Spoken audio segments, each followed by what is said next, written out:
breaking into the music industry is never easy. Kevin, I knocked on some of the major label doors with my demos, and they weren't interested. Especially in a time when social media was in its infancy. Things were very, very different back then. Without digital tools we have today, countless hours are spent making an album. There was another time where we had reached 80% of completion, and we lost all the work, right? We lost it overnight. One man never gave up on his dream. Every time there was a stumbling block in front of me, I refused to give up. What lessons of perseverance and hope can we learn from his journey? On the first episode of Encourage Men, Kevin Francis speaks to multiple award winner Reshmonu, now known as just Resh.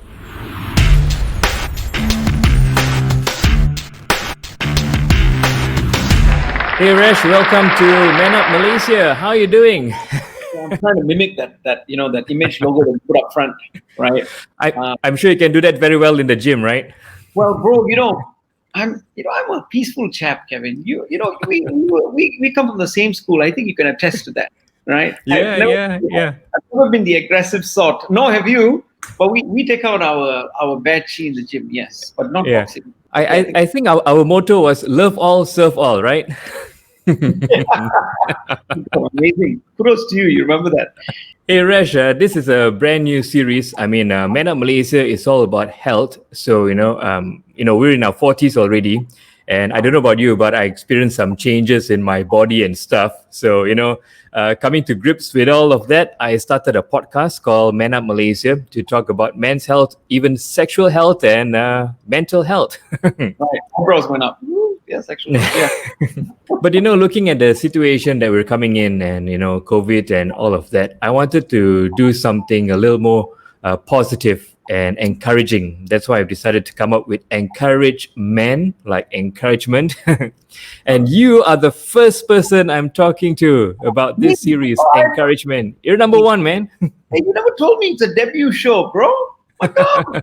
I would have helped you for more than just a hi-bye kind of thing, or you'd make sure you would have committed to like a makan session. I'm not talking about monetary, but I'm saying like that, Hey, my pleasure, bro. Thank you so much for thinking of me at this debut show of yours.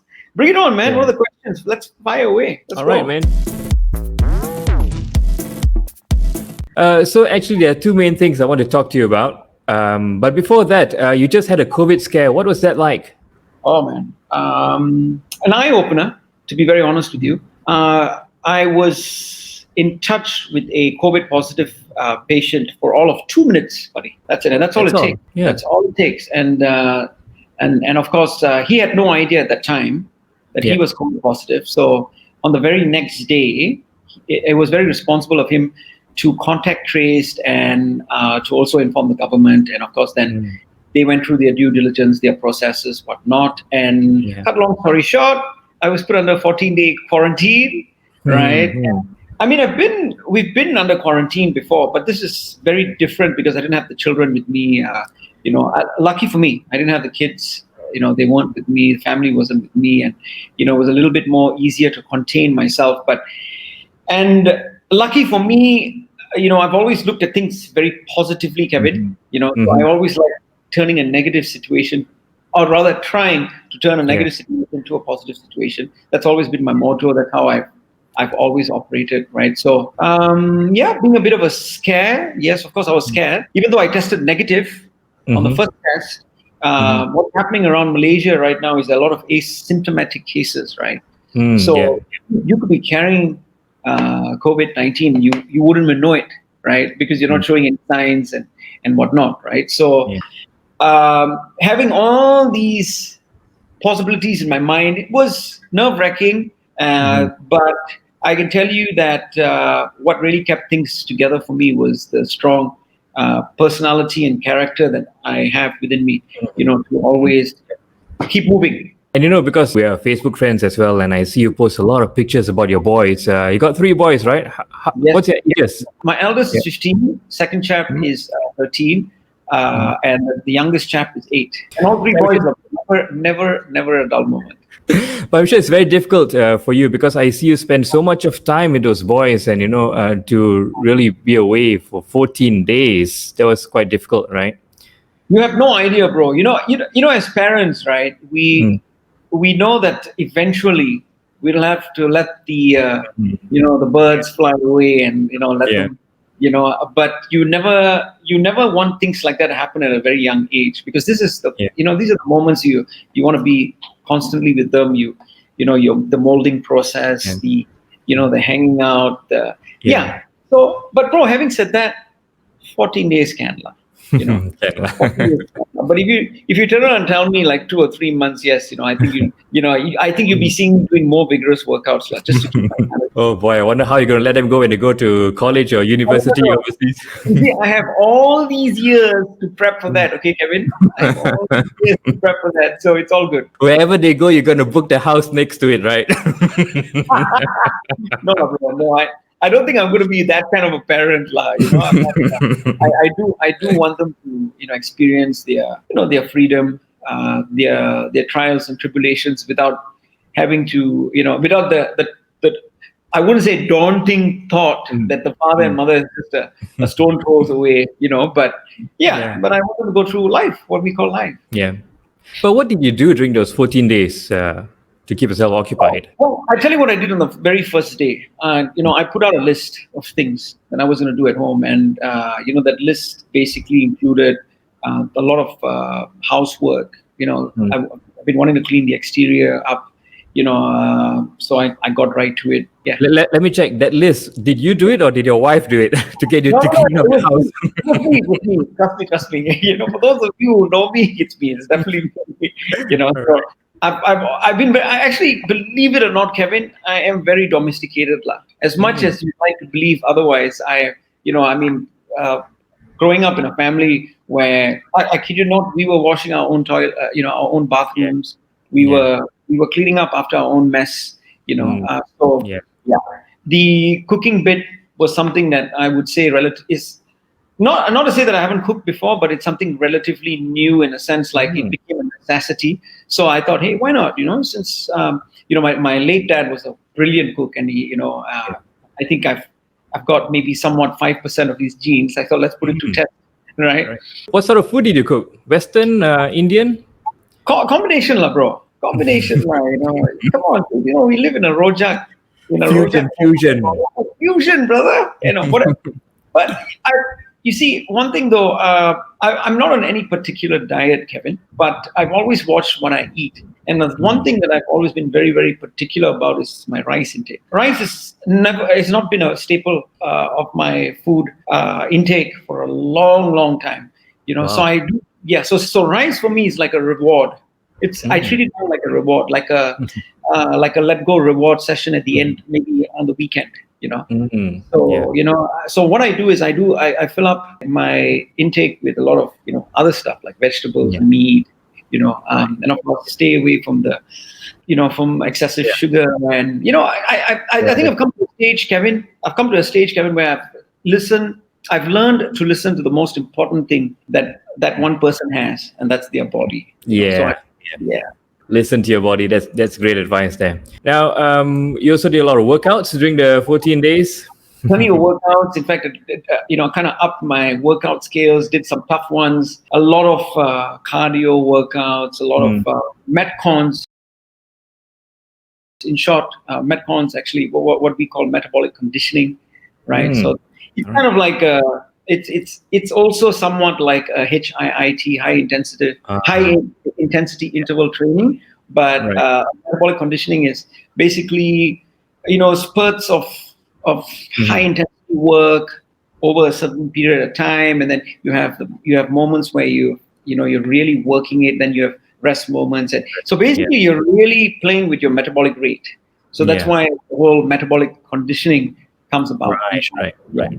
So a lot of that, I love running. I love my rope jumps. I do this thing called double unders, which is just something that has just, every time you jump up, the rope, goes under your feet twice.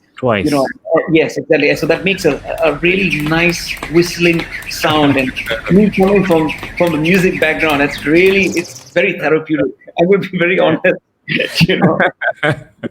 So a lot of double unders, a lot of body weight movements. And I'm proud to say that over the 14-day quarantine, I've always been very afraid of heavy kettlebell weights. Kettlebell is, that's right. It's Kettlebell, yeah. that's right, a kettlebell. And even in the gym where I work out, we always work at particular weight groups, and I'm proud to say that I actually hit some really heavy ones. I went up to a 28 kg and a 32 kg, right? Wow. So these are indicatives on how your body condition is ready to attack these weights. And of course I did put it out on a video, but having said that, Kevin, look, again, coming back to listen to your body. It's really not about how heavy you carry something.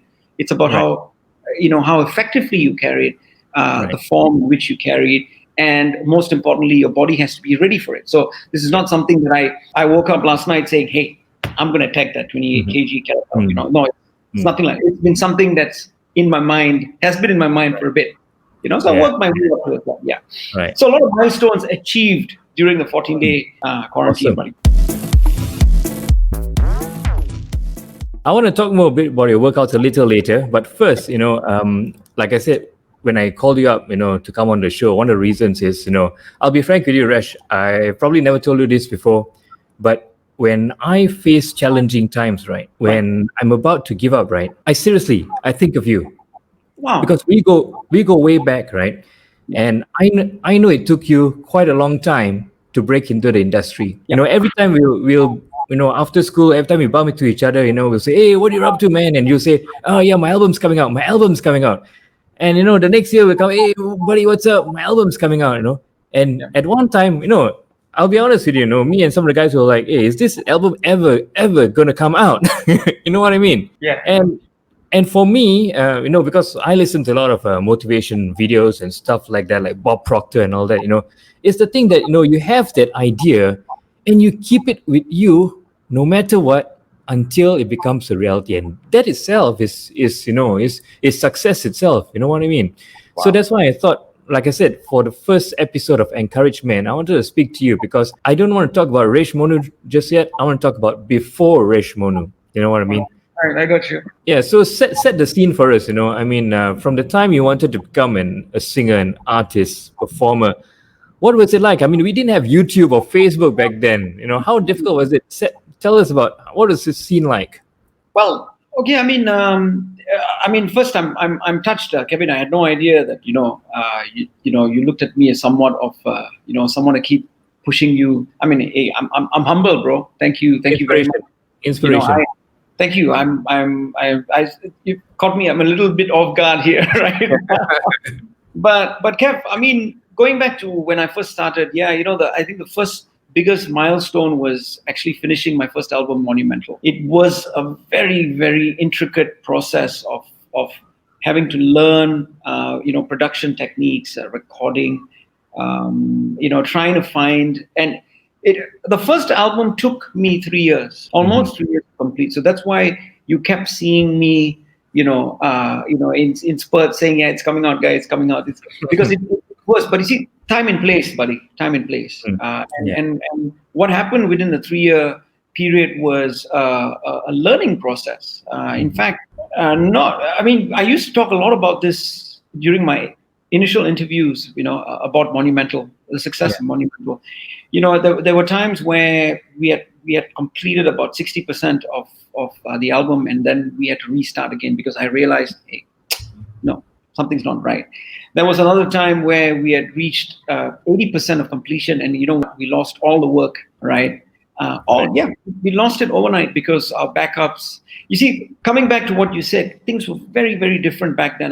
Back then it's not so far ago, bro. I'm talking about 2004, right? And we are now in 2020, and the technological advancements in audio production and music production it's like an exponential curve up, buddy. It's amazing. Now, just to highlight how difficult it was for me to do digital recordings back then, Mm-hmm. it was difficult. We still had tape. We were limited with the number of tracks we could use. Yeah. On a multi-track system. I was Yeah. working with a stereo track, left and right, just for my digital recorder. And then we had the difficulties of backing up this work. Right? It wasn't as easy as today, where you just do a Command S on your laptop, and it wasn't that easy at all. Yeah. You can do it on a handphone these days. You could, absolutely correct.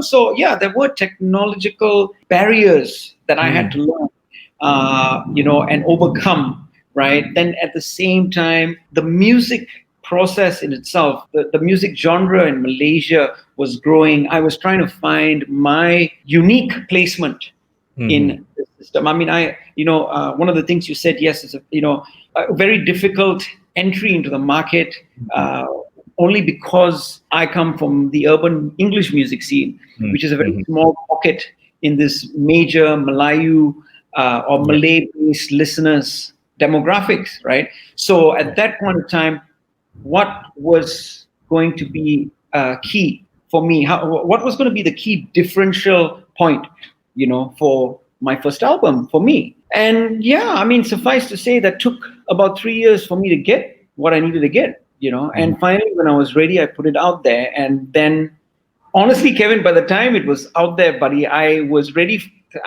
I've always said this, I was ready for complete failure. You know how you work on something for so long, right? Yeah. And then when it comes out, the success is the fact that you've completed it, right? And everything else is suddenly secondary. It doesn't matter. It's bonus. It's bonus after that. It's bonus, like, you look. So then, of course, then suddenly I was surprised and shocked with the 7 AIM nominations. I received AIM, Anugerah Industrial Music nominations, and I received for that album. Radio airplay started kicking in, and just like the movies, la buddy, suddenly you see all these music labels that, who I wouldn't say didn't give a damn prior to that, but, who were just not interested, right? Yeah. Suddenly, hey, who's this Reshmonu fella, what's the story here, and what's, and let me just tell you one thing, dude. I went with the flow. Seriously, I just went with the flow. I went along with the ride, like, Kevin. Yeah. Every door that opened, I opened and welcomed the reception with open arms. Of course, carefully making sure that it wasn't a forced deal or not just doing it for the sake of doing it, but making sure it was appropriate along the lines of what I was trying to achieve with my music. And yeah, my journey as a musician and Reshmonu started. I mean, bro, even the hair was a fluke. It wasn't planned. It wasn't planned at all. It was just a look that I had my hairstylist Tasha, lovely girl, walks in the studio, and we were preparing for a show, and she says, "Come, let me try this on you." And I had long hair. Let me try this. And I sat down and she tried it on me, and I looked in the mirror. I was like, "Damn, what is this?" I felt good about it. I felt good about it. And at this point, I got to tell those watching, right? Because if I can find a picture of you in our school yearbook, your hair used to be just combed straight down, right? That was it. It was the laziest haircut anybody could have, right? Just comb straight down. I'm off to school. Yeah, let's put it to you this way, like, I mean, we didn't have much choice of haircuts back then as well, especially under parental guidance, So you go with your dad to the barber shop, but it'd be you spend 10 minutes telling the Indian hairstylist, or rather the Indian barber, what you want, and all he'd do from the corner is just give one wink, and that you'd have that steady basic haircut line, Of course, the kids these days don't know that, right? They don't know that. They're spoiled for choice. They're spoiled for choice. Look, which is the evolution of life, they say, right? Hairstyle, put a hairstyle aside, even the name, bro. Resh was actually the short version of Hiresh. And Monu is actually Mone. I'm a Malayali. So it actually means affectionately son. So that's how the whole name came. So I had Reshmonu going for me. I had the hairstyle going for me, and I had this music at the start of my career, dude. And man, still kicking it. But like you said, to get the doors to open, I mean, like, okay, like for now, just say now, I'm guessing I'm not a musician or something, but if I wanted to be, I'd probably do some singing, something, put it on YouTube and try to get a lot of views, and someone will notice me and give me a call. Hey, Kevin, you want to sing for my label or something? We didn't have those back then, right? You had to go and approach people, and like you said, how do you convince them? So that itself was very tough. Kevin, I knocked on some of the major label doors with my demo. So we had to carry a demo, which was in a CD format, right? Of course, cassettes were slowly phasing out. CDs were making its presence felt. So I was walking around with my demo CD and a bit of a portfolio of myself, and knocking on all the major labels doors, and they weren't interested. They just didn't see it. They didn't see it. And I'm not saying this, I don't blame them either. I mean, if I'm a business owner, right, I'll always work. I'd rather be more comfortable working with market trends than try to work with some, unless you've been, you're the type of person where you're open to new possibilities and you're willing to take a risk, So again, no bad connotations to major labels. Selling green out here, at the end, believe it or not, I signed my first album deal, distribution deal with Dhanush Records in Batu Caves.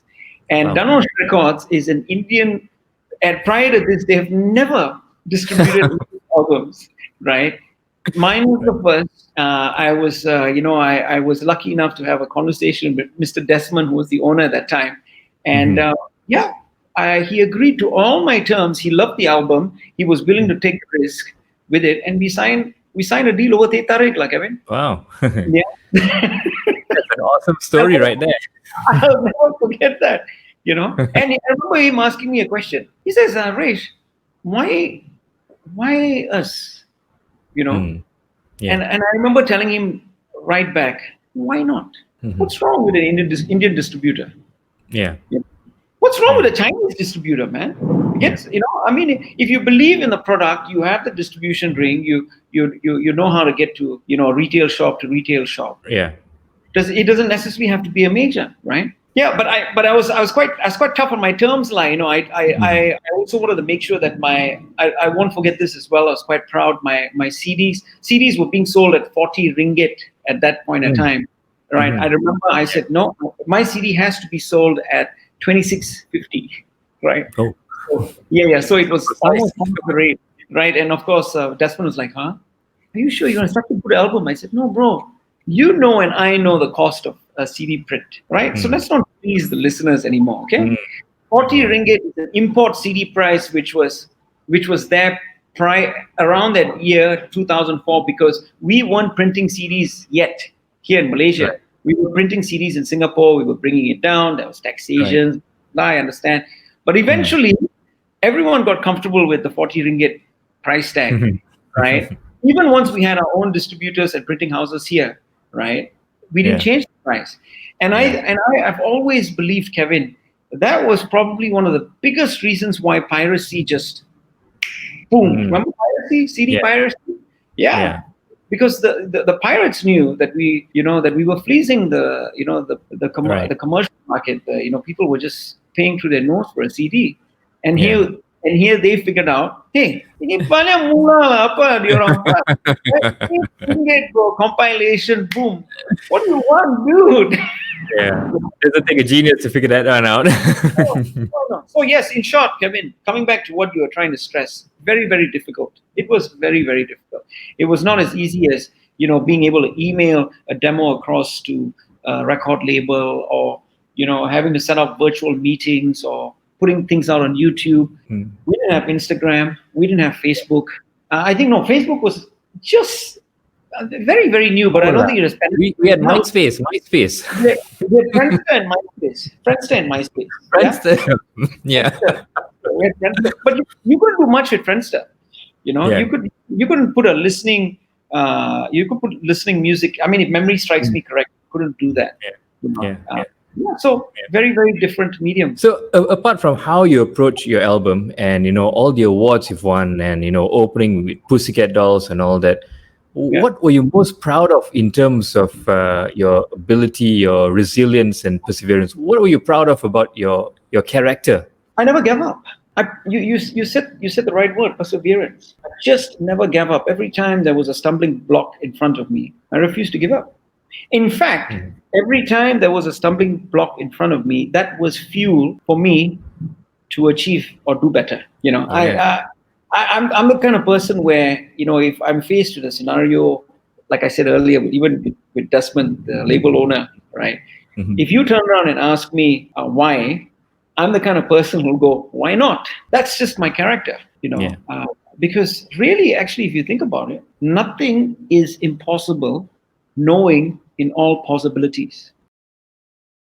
Nothing is impossible knowing in all possibilities. Yeah. I mean, space travel, right? It was a thought process. It was a possibility, right? We had to know of that possibility before making it possible, right? So these are ideas. These are things that, dude, who would think that we'll be able to do work today over a mobile device? Yeah.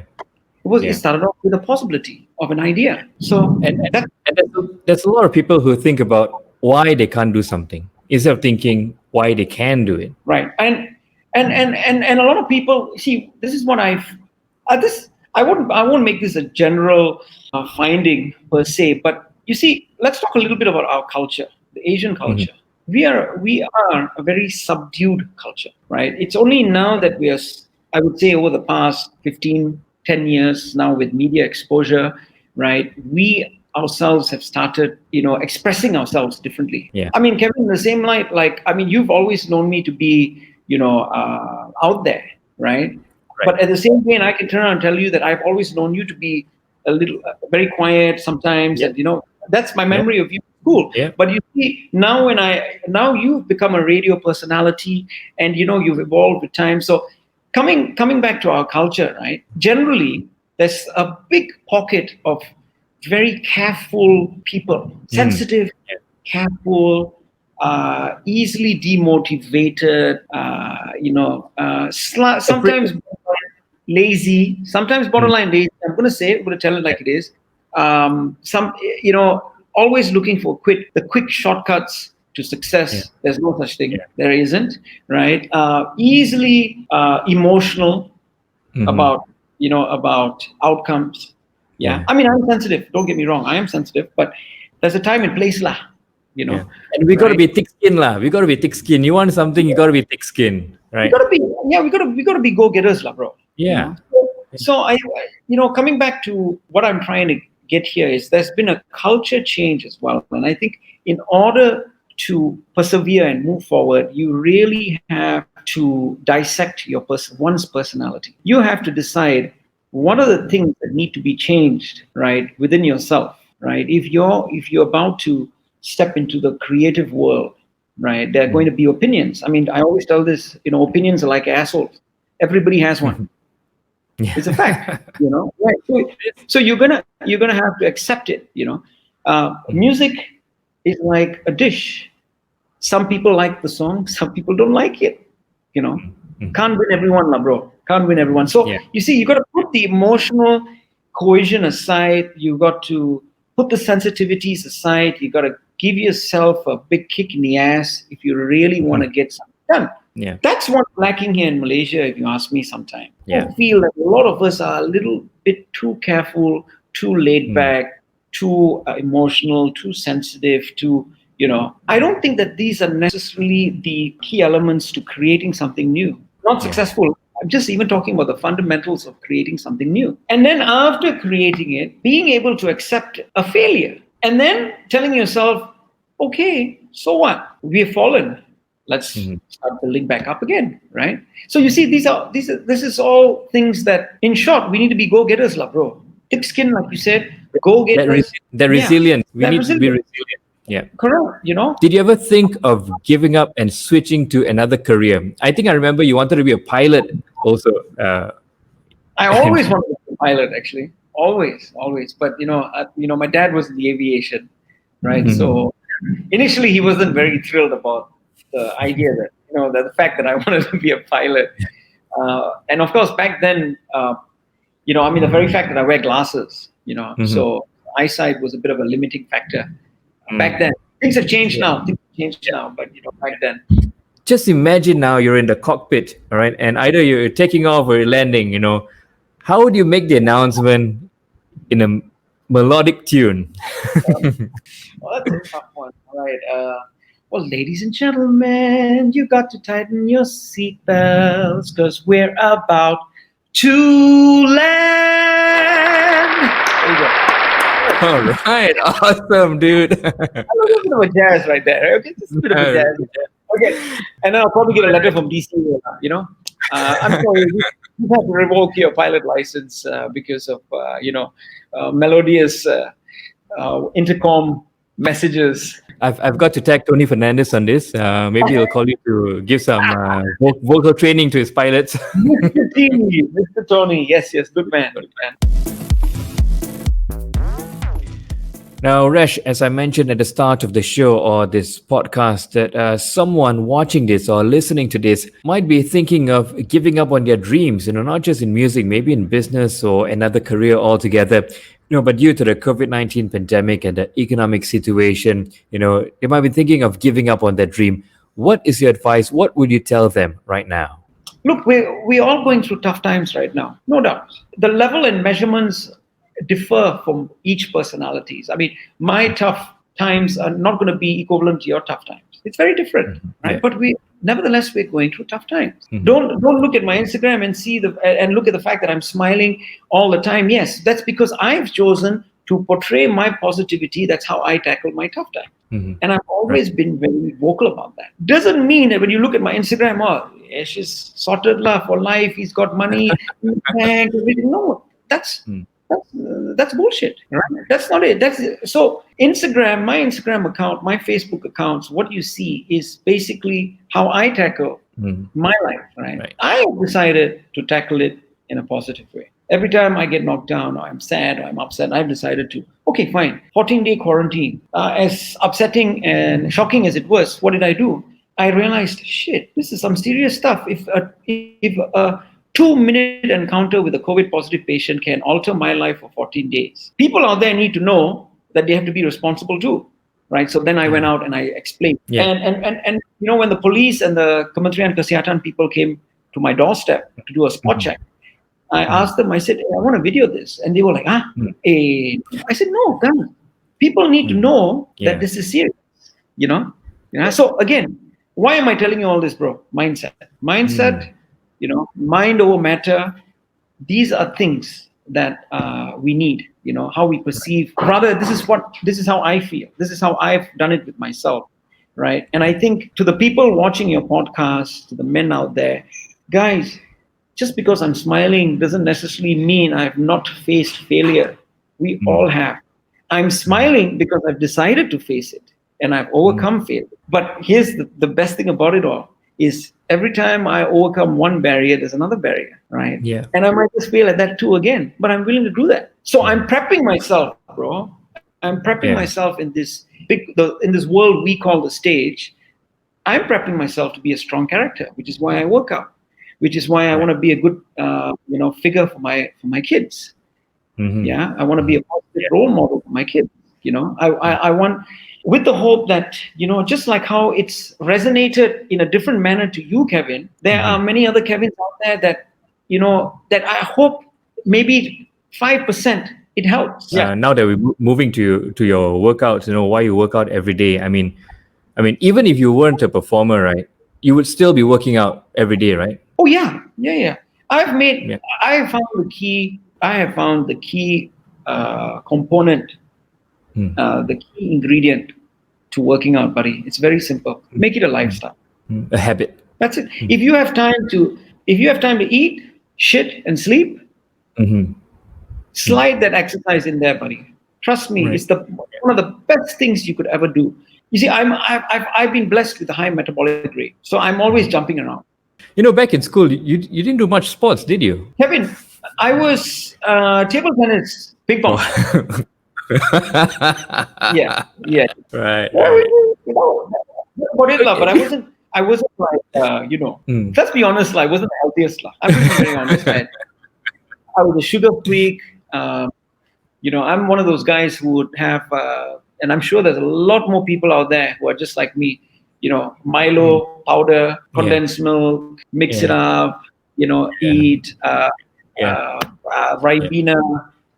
If the glass is this full, Ribena up here, a couple of ice blocks. Yeah, that's me. That was me. Oh, yeah. Sugar freak.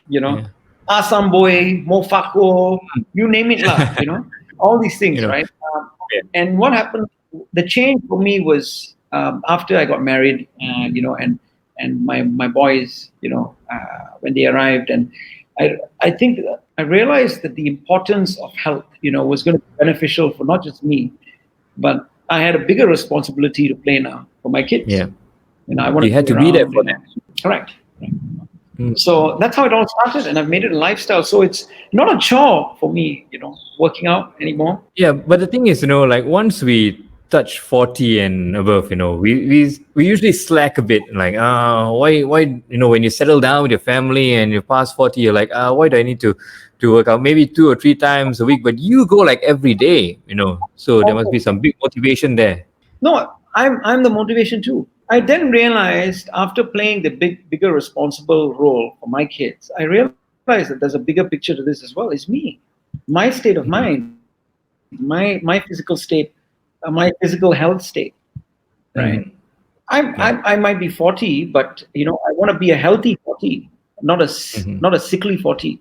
I want to be a healthy 50. I want to be a healthy 60, right? Right. And that's what this is right now for me. It's an investment for the years to come. And I'm feeling great, bro. And to be very honest with you, 40 has not slowed me down. In fact, if there's anything, the very fact, like I said, I'm the type of character where you turn around and tell me, sekarang 40, bro, you're gonna slow down sikit. In my mind, I was like, thank you very much for telling me. Now it's all the more reasons to push some more. Within means lah. You know what I mean? I'm not trying to say all guns and glory, and then come back with a couple of slip discs and whatnot. That's not what I'm trying to say. I've been really working out my experiences. This health journey started about 10 years ago, and I've learned so much from it. And recently you did a prostate check.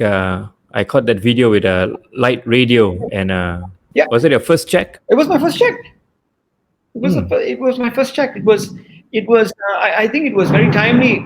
I mean, I've been doing my regular blood works every year. So like when you're doing your regular blood works, they always look for flags, right? In your blood works, and then only if there's something wrong, that's when they say, okay, come back for another checkup. And touch wood, everything was great. Man, when Lite FM approached me and said, look, we're doing this because of prostate cancer awareness. Yeah. Great. I videoed the whole journey myself, and I edited that video by myself, just to give my followers my personal view. And Resh is behind, you might kick her. Gotcha. And don't worry, you're not going to pull. Okay. Flat, you're doing very well. Yeah. Big moment, fantastic. Just say, now you're panicking. Oh, sorry. Left. Right. Anything there? Nope, no pain. Yeah? Nope. Okay, we are done. Coming up. Right. Go down, we just clean up. Gotcha. Sorry, sir. I feel violated. Of course, there was a little bit of a comical thing to it because, when you think of a urologist, think of his so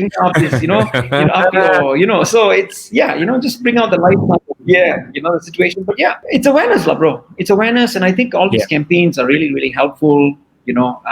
Radio stations doing stuff like this, newspapers coming out with more awareness campaigns. So my advice to all the men out there, well, don't be ignorant about possibilities. Always be open to, the changes in your body, be aware of it, tackle it, really no harm doing a checkup, isn't it? If you think about it. Now, apart from the diet and fitness, what is your biggest health advice to men out there? Just one more thing I wanted to emphasize on, which I've always strongly believed, is, cigarette smoking to me is, if you ask me, the number one danger to mankind. And I've seen firsthand, the consequences of what it can do and of course, even alcohol intake, to a point where you don't control yourself.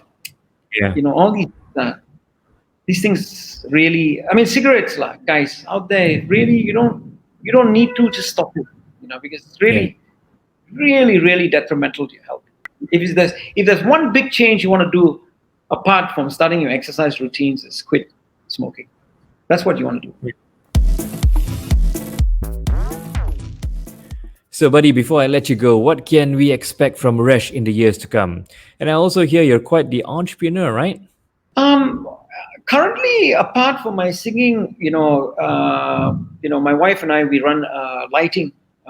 We run a lighting company, so we have our own brand of LED lights and stuff like that. So, coming back to the advice that I mentioned a little earlier, to maintain or even to achieve your dream, you have to be open to starting new things, so that you can help, maintain these things, So I mean, I come from an engineering background. I did my electrical electronics, so I put that to good use now here with my own brand of LED lights. So we light up stadiums and football fields and development projects and stuff like that. So that's something that I've been building on the side with my wife. So would I be quitting my dream?